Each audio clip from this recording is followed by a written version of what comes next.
아시는 대로 저는 시각장애인 1급입니다. 근데 제가 오늘 난 사실인데 우리 백 목사님도 장애인이라는데 다 알고 계신가요? 비밀 저한테만 한 말을 제가 이렇게 발설한 건지 모르겠네요. 근데 목사님은 3급입니다. 저하고는 급수가 달라요. 제가 훨씬 더 높습니다. 저는 1급. 저는 지금 전혀 불빛조차도 감지가 안 됩니다. 그러니까 안 보려면 차라리 이렇게 확실하게 안 보여야 됩니다. 어중간하게 보이면 불편한 것도 있어요. 하여튼 여러분들 반갑습니다. 그리고 평소에 늘 존경하는 우리 백 목사님, 그리고 우리 사랑의 교회 성도 여러분들 만나 뵐 수 있게 된 것을 진심으로 영광스럽게 생각하고 이렇게 뜻깊은 자리에 불러주신 거 너무나 감사합니다. 제가 저는 고향이 순천인데 저는 그렇게 많은 교회를 다니진 않습니다.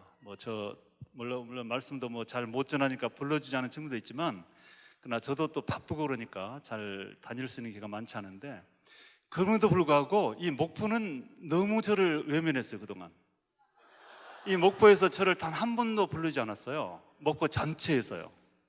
제가 대구도 많이 가고 경주도 가고 춘천도 가고 광주, 여수 다 가는 이 목포만 딱 안 불러줘요, 저를. 그러면 처음 인사를 드리고 이렇게 부족하지만 간단한 메시지를 전할 수 있는 기회를 만나게 돼서 너무나 기쁘게 생각을 합니다. 저는 15세 때 실명이 됐습니다. 초등학교는 정상적으로 졸업을 했습니다. 여러분 아시겠지만은, 아직 모르실 수도 있겠는데, 서국석 집사님께서 저의 고향 마을의 형님입니다. 형님 집안이 돼서요. 그래서 오늘 좀 만났었는데, 우리 그 서국석 형님 댁은 꽤 부자였는데 저희 집은 훨씬 가난했던 것 같아요.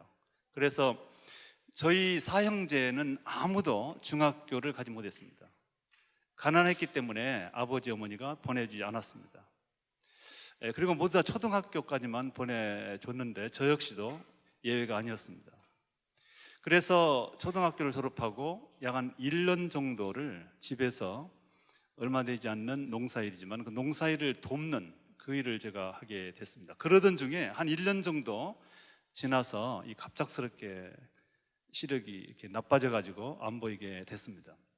처음에는 힘들고 그 어려운 부분을 다 이 자리에서 말할 수는 없겠습니다. 나중에 다시 불러주시면 정말 제가 은혜로운 간증을 할 수가 있겠습니다. 근데 어쨌든 저는 이런저런 우여곡절 끝에 서울에 있는 시각장애인 학교를 가게 됐습니다. 그것도 학교는 학교입니다. 정식으로 중학교입니다. 그래서 제가 중학교 1학년 시각장애인 학교를 들어가서 6년 동안 다녔고 중고등학교까지. 그러던 중에 고3 때 1973년도 아마 좀 나이 드신 분들은 기억하실 겁니다.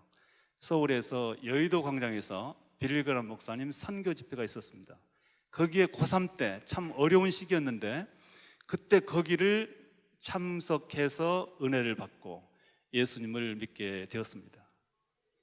그때의 어떤 감격은 이루 말할 수가 없는데 그 부분 역시도 조금 숨겨놓고 나중에 말씀을 드리도록 하겠습니다. 왜냐하면 다른 할 말이 너무 많아요. 이걸 다 말할 수는 없고 제가 과정만 잠깐만 소개하면, 그리고 나서 저는 특별히 장애인 선교에 대한 소명을 받게 됐습니다. 제가 복음을 깨닫고 예수를 믿고 나니까 세상에서 가장 가치 있는 일은 복음을 말하는 것이다. 이거를 제가 알게 됐습니다. 사람들에게 복음을 소개하고 천국이 있다는 사실을 알려주는 것만큼 값진 일은 없다, 이런 생각을 하게 됐고요. 제가 생각이 아니라 그런 깨달음과 그런 소명감으로 젊은 날 넘치게 되었습니다.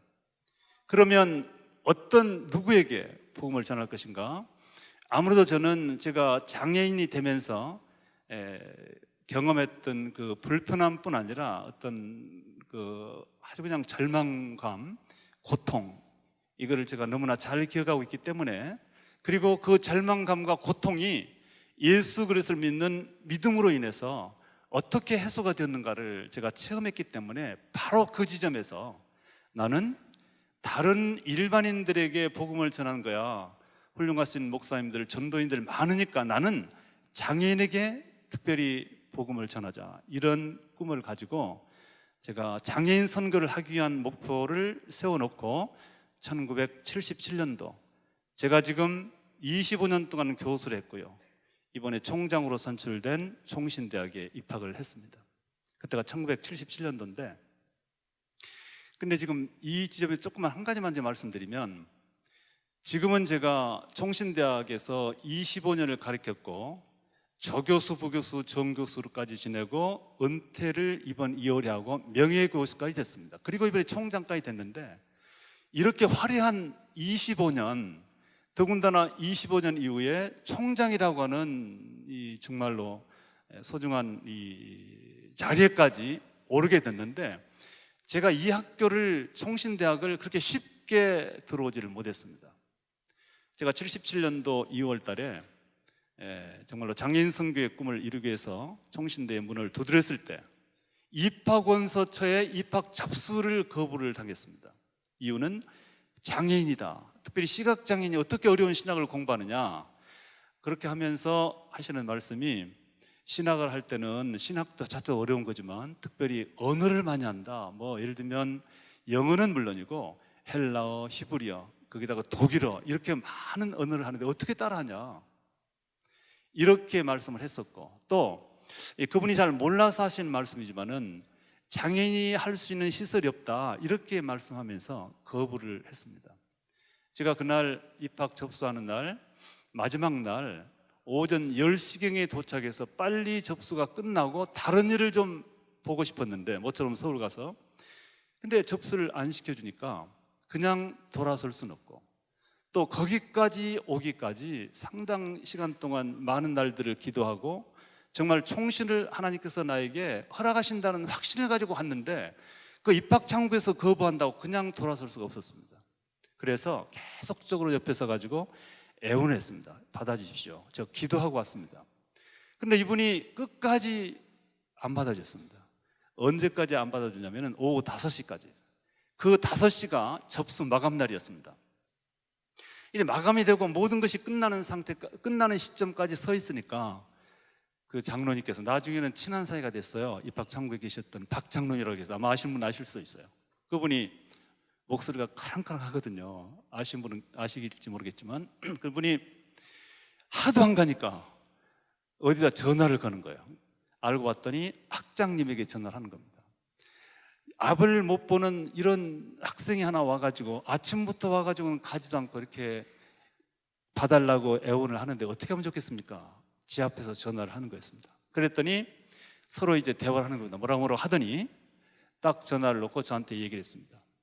입학 접수는 하겠다. 그러나 조건이 있다. 일단은 시험을 봐서 합격되고, 스스로 합격이 돼야 되고, 그 다음에 합격된 이후에 학교를 다닐 때 혹시라도 공부를 못 따라 할 때는 학교로서는 조처를 취할 수밖에 없는데, 여러 가지 조처가 있지만 특별히 경우에 따라서는 퇴학을 시킬 수도 있다. 그래도 그거를 받아들이겠느냐. 그거를 받아들인다고 약속을 하면 받겠다고 했습니다. 여러분, 그때 제 나이가 젊었어요. 20대 중반쯤 됩니다. 제가 좀 늦게 이제 했기 때문에, 뭐 앞이는 안 보여도 청년은 청년이고 혈기는 있는 거 아니겠습니까? 그래서 참 자존심이 솔직히 상했습니다. 눈물도 났습니다.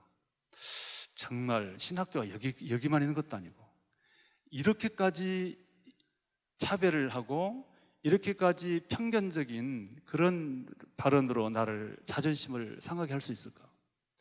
이 생각 때문에 화도 나고요, 속도 상하고. 그래서 많이 망설이다가 제가 하루 종일 서서 5시까지 서가지고 아마도 1000번 이상을 기도했을 거예요. 하나님, 이 총신을 제게 열어주세요. 이 총신을 열어주세요. 이 총신을 열어주셔야 하나님께서 저에게 주신 소명대로 장애인 선교를 할 수 있습니다. 이렇게 기도를 했는데, 그 1000번 이상 했던 기도를 생각하니까 아깝기도 하고, 돌아서려고 하는 순간에 기도가 아까운 거예요. 여러분들, 기도하면 일이 이루어진다는 말이, 그 대목의 의미는 거기도 있어요. 많은 시간을 내서 또 중심을 다해서 기도하면 나중에 기도했던 일을 포기하려면 기도가 아까워서라도 하게 돼요. 또 기도를 하게 돼요.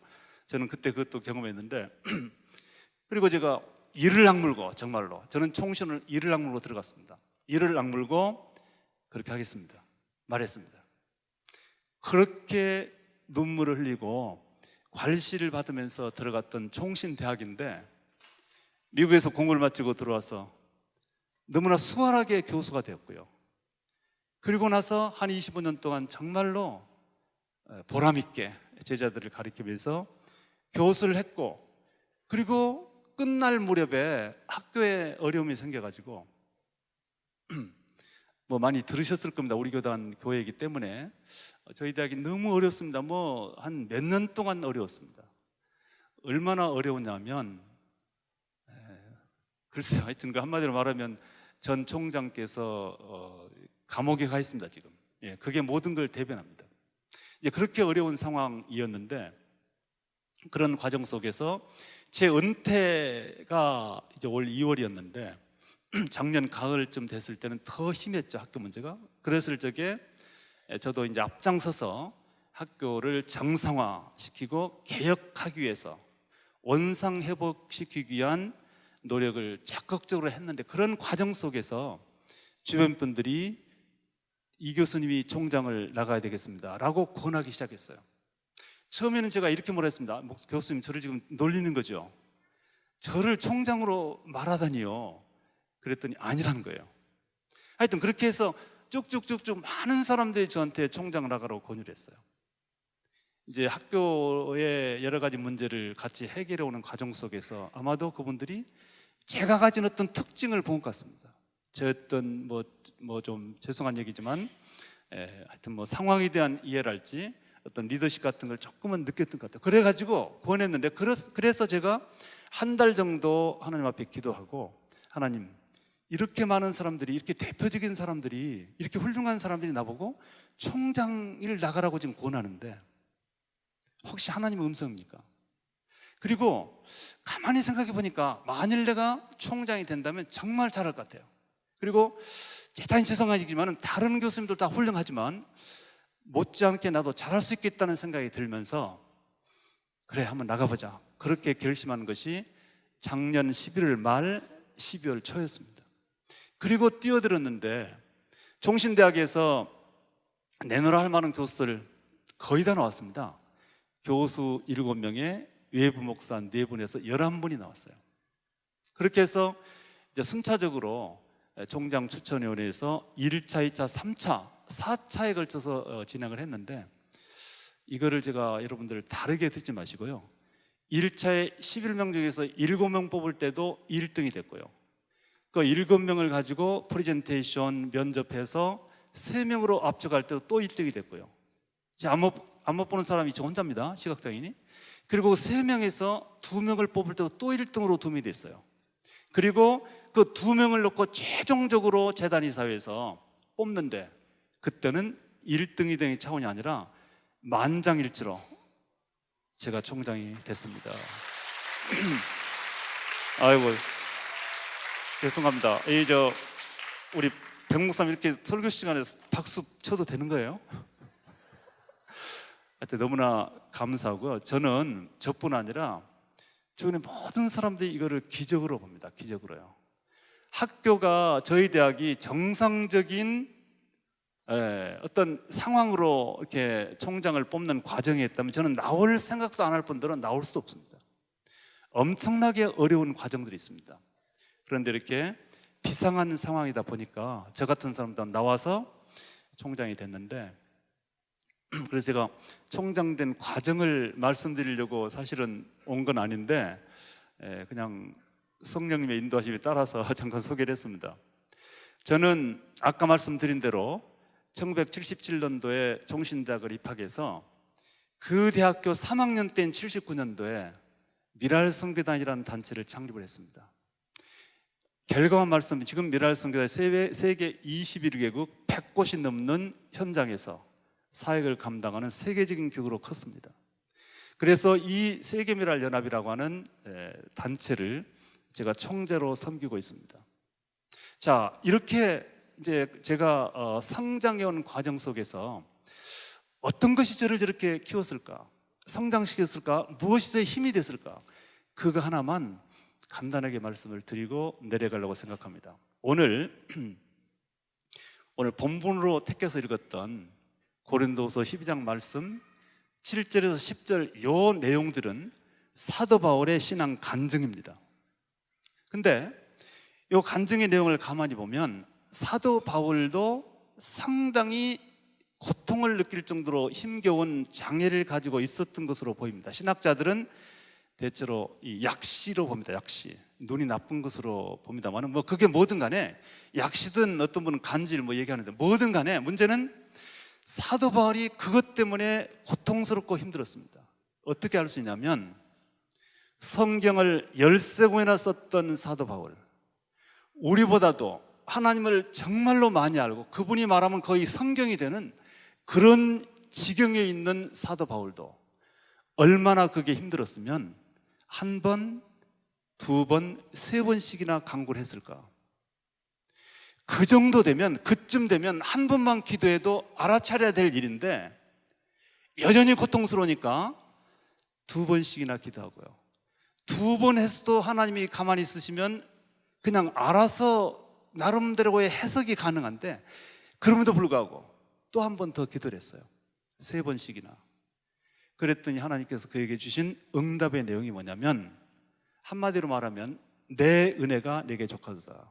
오늘 제가 설교 제목으로 가져온 말씀입니다. 여러분, 하나님께서 말씀하십니다. 내 은혜가 바로 너에게 충분하다. 그 말씀을 쉽게 아멘하지 마세요. 그 말씀에 쉽게 아멘하신 순간 여러분 기도가 바뀌어져야 돼요. 하나님께서 내게 주신 은혜가 충분하다고 족하다 이렇게 아멘하버리면 그 다음부터는 또 다른 은혜를 구해서는 안 돼요. 왜냐하면 충분하니까. 그렇게 말 돼버려요. 말하자면 그렇다는 뜻입니다. 네? 근데 하나님께서 어떤 의미에서는요, 우리가 사실은 하나님의 기대나 하나님께서 우리에게 주신 것에 비해서 너무나 그것을 이해하고 깨닫는 정도가 약하다는 생각을 해봅니다. 어떻게 보면 우리가 매일처럼 기도하면서 하나님께 원하는 것이 있어요. 이거 해주십시오, 이거 해결해 주세요, 이것도 주세요. 그러나 사실은 그것들은 불필요할 수가 있어요. 내가 생각할 땐 그게 있으면 더 잘할 것 같지만, 그러나 하나님 입장에서는 바울에게 그랬던 것처럼 너 그거 없어도 되는데 왜 자꾸 달라 그래? 너 지금 그거 없어 충분해. 내가 이미 너한테 베풀어 놓은 것들이 얼마나 많은데 그거 알고나 있어? 이런 응답이 바로 그 응답을 묶어서 하는 말씀이 뭐냐? 내 은혜가 너한테 충분해. 그거 없어도 괜찮아. 그런 의미가 되는 것이죠. 바울이 바로 그걸 우리에게 고백하고 있어요. 저는 15세 때 실명되고 제가 가졌던 고통 너무나 이루 말할 수가 없었어요. 그건 뭐 어떻게 말로 다 얘기하겠습니까? 근데 특별히 저를 짓눌렀던 무거운 태산처럼 무거웠던 짐이 하나가 뭐냐면 어떤 절망감 속에서 도대체 내가 이 세상을 어떻게 살아갈까?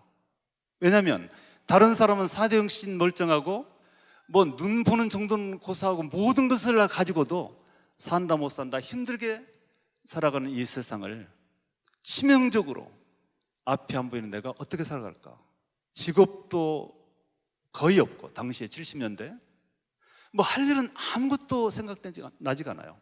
미래를 생각하면 지금도 뭐 장애인들이 그렇게 좋은 여건 속에 있지 않습니다. 당시 70년대는 더 말할 수가 없었어요. 그만큼 어려운 때니까. 그러면서 스스로 제가 생각했던 것이 뭐냐면 나는 분명히 못 산다. 살 수가 없다. 그냥 학교는 재워주고 먹여주니까 특수학교니까 버티고 있고 뭐 때로는 웃기도 하고 장난도 치고 놀지만 일단 학교를 졸업한 이후에는 내가 할 일은 아무도 없을 것이다. 이 생각 때문에 늘 절망감에 사로잡혔습니다. 그리고 그때 내가 썼던 글의 제목 하나가 있는데 그게 뭐냐? 나는 1% 인생이라는 얘기를 했습니다. 그건 무슨 말이냐면 당시에 요즘도 그런 말을 가끔 합니다마는 우리의 몸이 100이라면 눈이 99%다. 옛말에는 몸이 10냥이면 눈이 9냥이다. 이 눈의 가치, 눈의 중요도를 우리는 아주 절대적으로 보고 있지 않습니까? 그럼 100이라고 하는 것 중에서 눈이 99%를 차지한대요. 여러분 이거 믿으십니까? 요건 믿을 일이 절대 아니라고 제가 아니더라고요. 그러나 저는 그때 그렇게 생각을 했어요. 왜냐하면 심지어는 그 학교에 와서 가르치는 선생들도 눈의 중요성을 그렇게 강조하면서 너희들 참 힘들겠다, 어떻게 살래? 라고 말씀을 했으니까요. 저는 그래서 그것에 대해서 논리적으로 따져보지도 않고 나는 1%밖에 되지 않는구나 라는 생각으로 있었기 때문에 그 1% 갖고 뭘 하겠어요? 100을 가지고도 못 사는 세상인데, 그래서 스스로 나는 1% 인생이라고 생각하면서 자학하고 자신감 없고, 그래서 마음속에 늘 숨겨두고 있는 생각 하나가 해볼 때까지 해보다가 죽는 수밖에 없다, 이거였습니다. 사실은 자살 충동이 언제나 있었습니다.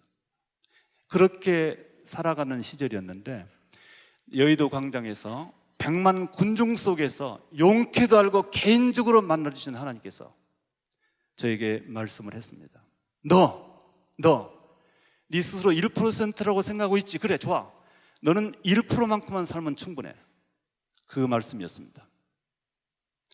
나는 많은 것을 줘야 내가 기뻐하고 영광 받는 것이 아니라 가진 것만큼 최선을 다하면 나는 영광 받는다라고 하는 것을 그때 젊은 날 깨달았어요. 그래서 저는 그때부터 생각을 바꿔먹었습니다. 나만큼만 살자. 여러분, 그 요한복음 8장 32절인가요? 진리를 알지니 진리가 너희를 자유케 하리라. 진리를 알면 자유롭게 된다는 말을 저는 그때 실감했습니다. 여러분, 하나님께서는 인간을 영광 받으시기 위해서 세상에 보내셨습니다. 그런데 영광의 내용, 크기를 가지고 기뻐하시지 않고요, 얼마나 최선을 다하느냐.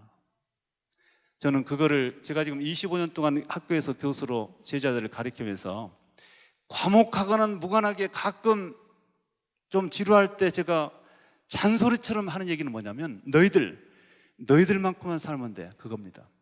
저는 그때 나만큼 살자라고 결심한 이후에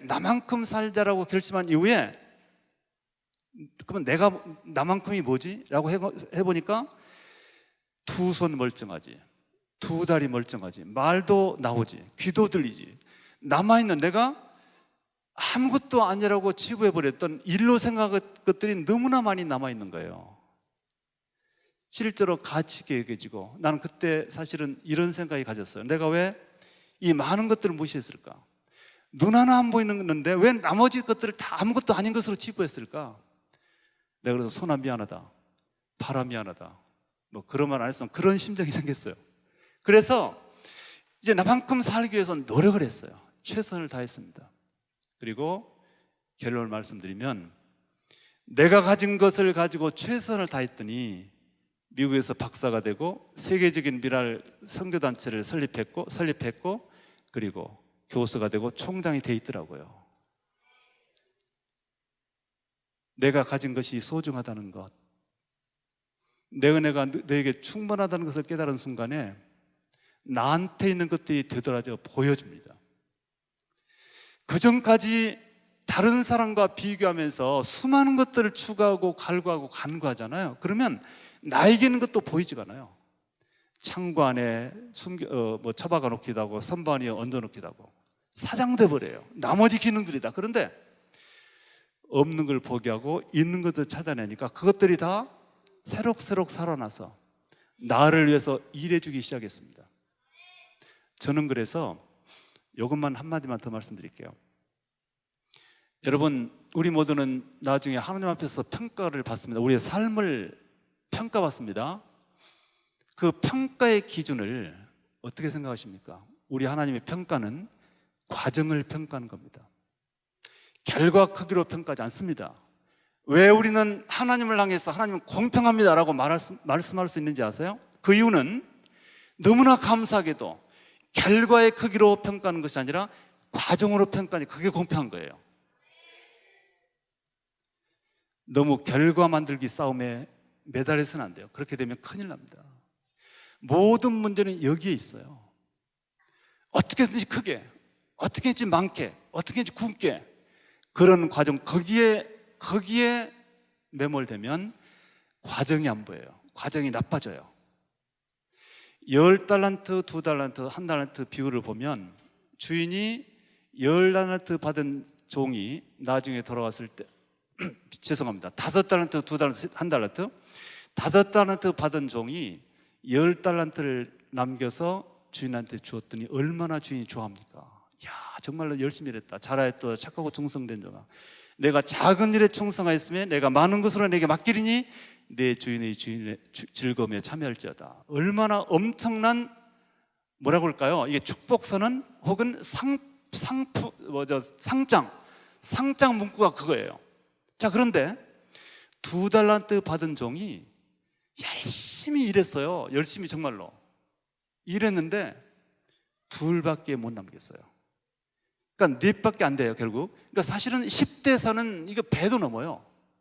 그런데 주인은 4개를 돌려준 종에게도 말합니다. 원문으로 봐도 저만 안 틀려요. 잘하였다. 착하고 충성된 종아. 내가 작은 일에 충성하였으며 내가 많은 것으로 내게 맡기리니 내 주인의 즐거움에 참여할지어다.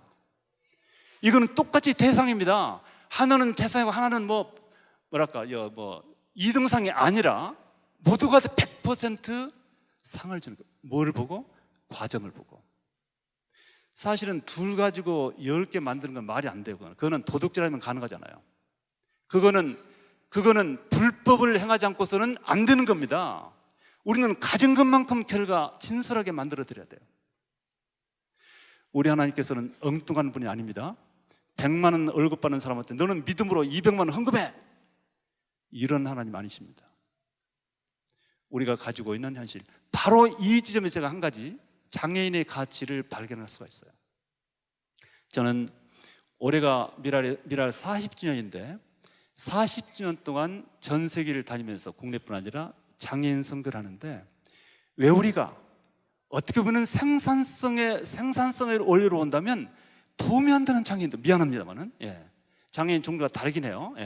그러나 전체적으로 말해서, 아니 이런 정도의 물질과 이런 정도의 시간 투자와 이런 정도의 정성을 쏟으면 그 이후에 교회가 거둘 수 있는, 내가 거둬서 받아 챙길 수 있는 것이 돌아와야 되는데, 아무리 부어도, 아무리 시간을 들여도, 아무리 물질을 투자해도 밑 빠진 독에 물 붓기식으로 남는 게 없는, 표현이 이상보다는 장사. 이게 장애인 선교입니다. 그러나 여기서 말하는 결과는 인간의 계산이에요. 하나님의 계산을 보면 그 안에도 100%의 가치가 있어요. 100% 가치가 있어요. 제가 하고 있는 미랄 지부 중에서 뉴질랜드 미랄이 있는데, 뉴질랜드 미랄 제가 직접 조직을 하고 왔는데 한 7, 8년 지난 다음에 제가 방문하게 됐어요. 근데 제가 갔다 그러니까 거기도 물론 오늘처럼 이렇게 지적장애인들, 자폐 이런 아동들을 하는 우리가 학교를 하고 있거든요. 그러니까 이제 총재가 왔다 그러니까, 그래도 앞이 안 보이는 총재이긴 하지만 선생님들이나 이런 분들이 특별하게 좀 프로그램을 만들어 가지고 제가 왔다니까 이제 환영하는 무슨 이벤트를 만드는 거예요.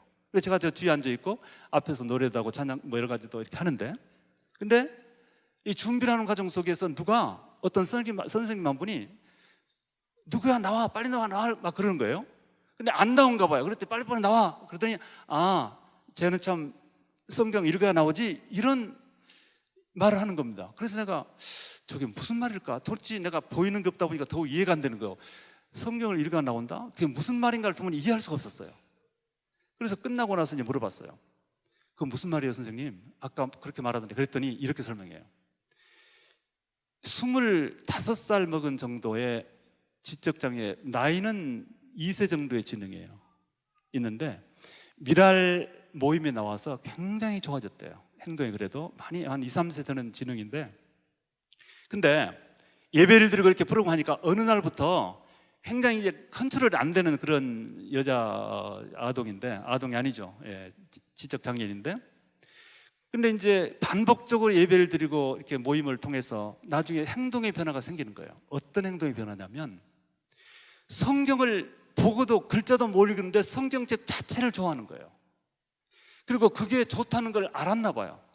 그래가지고 일단 딱 예배당에 오면 성경을 편대요. 그리고 처음부터 끝까지 계속 넘기는 거예요. 이거를요. 그때는 누가 건드리면 큰일 난대요. 끝까지 넘겨요. 끝까지 다 넘겨야 일어난대요. 이제 그 얘기를 저한테 하길 저는 마음속에 깨달아지고 생각되는 바가 많았어요. 그 형제가 아니라 자매는 무슨 생각으로 성경을 넘길까? 넘겨봤자 글자도 몰라요. 그래도 넘겨요. 이 자매가 아마도 저의 해석입니다. 그냥 거의 강제 비슷하게 이렇게 형제님들의 지도하에서 예배를 반복적으로 들어오는 과정 속에서 일단 성경이 중요하다는 건 알았을 것 같고요. 그리고 성경을 읽은 것도 중요하다는 것까지는 아는 것 같아요. 근데 볼 수는 없지만, 이해할 수는 없지만, 그래도 조용히 앉아서 그걸 넘겨야 된다고 하는 그런 정도의 인지라고 할까. 나는 이렇게 생각했어요. 우리 하나님께서는 아마도 이 자매가 성경 넘길 때 우리가 성경 읽을 때에 보여준 아름다운 우리의 모습만큼 똑같이 지구해 줄 것이다. 우리 하나님께서는 이 자매는 성경을 넘겨도 성경 읽는 것으로 인정해 줄 거다. 이렇게 생각을 했습니다. 여러분, 이 지적장애인의 구원의 문제가 이제 저희 미랄에서 신학적으로 정리를 해놨습니다만은 지능지수가 70 이하가 지적장애이기 때문에 굉장히 편차가 심해요. 근데 20, 30 이하는 정말 지도가 좀 어려워요. 그러나 그럼에도 불구하고 우리 하나님께서는 그들의 구원도 저는 책임진다고 믿습니다. 우리가 일반적으로 아는 상식으로는 자기 입으로 시인해야 구원한다는 것이 물론 성경에 있는 말씀이긴 한데, 그럼에도 불구하고 하나님께서는 기적의 하나님이시기 때문에 모든 인생들, 그가 누구든 간에 우리가 모르는 방법으로 본인 스스로는 신앙을 못해도 구원의 반열에 세워줄 걸 믿고, 그래서 열심히 섬기는 거예요. 아마 거기에 가치를 둔다면 천하보다도 귀한 장애인 생명들에 대한 사랑이 더 깊어질 것으로 생각을 하고요. 제가 너무 시간을 많이 경유한 것 같습니다. 여러분, 사랑부 선생님들 굉장히 힘들 거예요. 똑똑한 아이들을 가르친다면 금방금방 성과도 있어서 재미도 있을 텐데, 그럼에도 불구하고 여러분의 수고는 하나님이 하십니다. 그리고 그 결과는 하나님이 가져가십니다. 우리가 판단을 아니에요. 우리가 판단을 아닙니다. 하나님의 판단에 맡기시고 우리는 열심히 수종드는 거예요. 그건 우리의 책임입니다. 거기까지가 우리가 할 일이고, 하나님께서 하나님의 단독적인 방법으로 구원의 반열에 그들을 초청할 것으로 믿으시기를 바라겠습니다. 기도하겠습니다. 살아계신 주님, 은혜를 감사합니다. 아름다운 사랑의 교회 사랑부 첫 번째 헌신 예배를 드립니다. 이 사랑부가 목포 사랑의 교회의 중심이 되게 하여 주옵소서. 영적인 중심. 그래서 이 사랑부를 통해서 더 많은 생명들에게 그리스도의 복음이 선포되게 하시고, 참으로 이 아름다운 소문이 이 지역에 펼쳐져서 수많은 장애인들이 몰려오게 하시고 수많은 장애인 가족들이 이루받게 하여 주옵소서. 수고하신 모든 선생님들 하나님의 이름으로 채워 주옵소서. 그들의 수고를 땅에 떨어지지 않도록 붙들어 주옵소서. 예수 그리스도 이름으로 기도하옵나이다.